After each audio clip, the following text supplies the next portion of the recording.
Please kid me mother യൂണിവേഴ്സിൻ്റെ ശക്തമേറിയ എനർജിയിൽ ചോദിക്കുന്നു, നിങ്ങൾ സ്നേഹിക്കുന്ന വ്യക്തിക്ക് ഇനിയും നിങ്ങളിൽ നിന്നും അകന്നു മാറി നിൽക്കുവാൻ സാധിക്കുമോ? ഇനിയും അകന്നു മാറി നിൽക്കുവാൻ സാധിക്കുമോ? ഓക്കെ, എന്തുകൊണ്ടാണ് അവർ ഇനിയും നിങ്ങളിലേക്ക് കോണ്ടാക്ട് ചെയ്യുവാൻ താമസിക്കുന്നതിന് കാരണം എന്താണ്? Please kid me mother universe. Contact ചെയ്യുവാൻ താമസിക്കുന്നതിന് കാരണം എന്താണ്?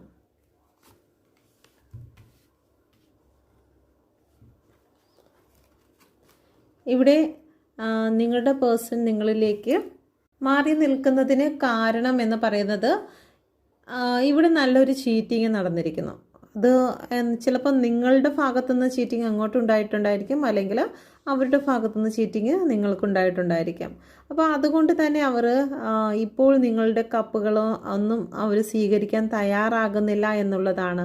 കാരണം ചീറ്റിങ് നിങ്ങളുടെ റിലേഷൻഷിപ്പിൽ ഒരുപാട് സ്നേഹവും കെയറിങ്ങും വിശ്വാസവും ഇവിടെ നഷ്ടപ്പെട്ടിരിക്കുന്നു. വിശ്വാസമാണ് ഇവിടെ നഷ്ടപ്പെട്ടിരിക്കുന്നത്. ആ വിശ്വാസം നഷ്ടപ്പെട്ടത് കൊണ്ട് നിങ്ങളോട് സ്നേഹമില്ല എന്നല്ല, അവരുടെ നെഞ്ചിൽ ഇപ്പോഴും നിങ്ങളുണ്ട്, നിങ്ങളെ തന്നെയാണ് അവർ ഓർക്കുന്നത്. എപ്പോഴും അവർ ഒറ്റപ്പെട്ടിരിക്കുന്ന അവസ്ഥയാണ്. ചുറ്റും എത്ര ജനങ്ങൾ ഉണ്ടായാൽ പോലും ഇഷ്ടപ്പെട്ട ഒരു വ്യക്തി ലൈഫിലില്ല എങ്കിൽ ഒറ്റപ്പെടൽ തന്നെയാണ്. കേട്ടിട്ടില്ലേ? എത്ര 100 1000 വിളക്കുകൾ തെളിഞ്ഞിരുന്നാലും ആശിച്ച വിളക്ക് തെളിഞ്ഞില്ല എങ്കിൽ അന്ധകാരത്തിൽ തന്നെയാണ്. അതുപോലത്തെ ഫീലിങ്സിൽ തന്നെയാണ് അവർ നിൽക്കുന്നത്.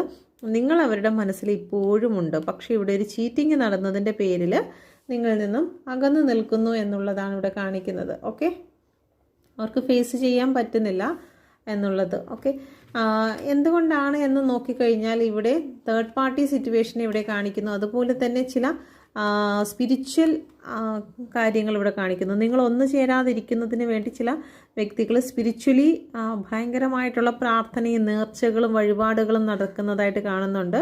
തേർഡ് പാർട്ടികൾ ഇതിൻ്റെ ഇടയിൽ നല്ല രീതിയിൽ പണിപ്പെടുന്നതായിട്ട് കാണുന്നുണ്ട്. നിങ്ങൾ ഒന്നാകരുത് എന്നുള്ള രീതിയിൽ. പിന്നെ ചില വ്യക്തികളിൽ സ്റ്റക്ക് സിറ്റുവേഷനാണ്, ഒരു ആക്ഷൻ എടുക്കാൻ പറ്റാതിരിക്കുന്നു. ഇപ്പോഴാവട്ടെ അല്ലെങ്കിൽ കുറച്ചുകൂടി കഴിയട്ടെ, ഇപ്പോൾ വേണ്ട പിന്നീട് ആകട്ടെ എന്നുള്ള രീതിയിൽ സ്റ്റക്കായി നിൽക്കുന്നതായിട്ടാണ് കാണുന്നത്.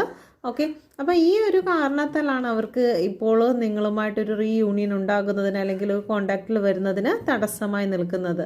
ഓക്കെ, നമുക്ക് നോക്കാം റീയൂണിയൻ ഉണ്ടാകുമോ എന്ന്. Please kid me mother universe.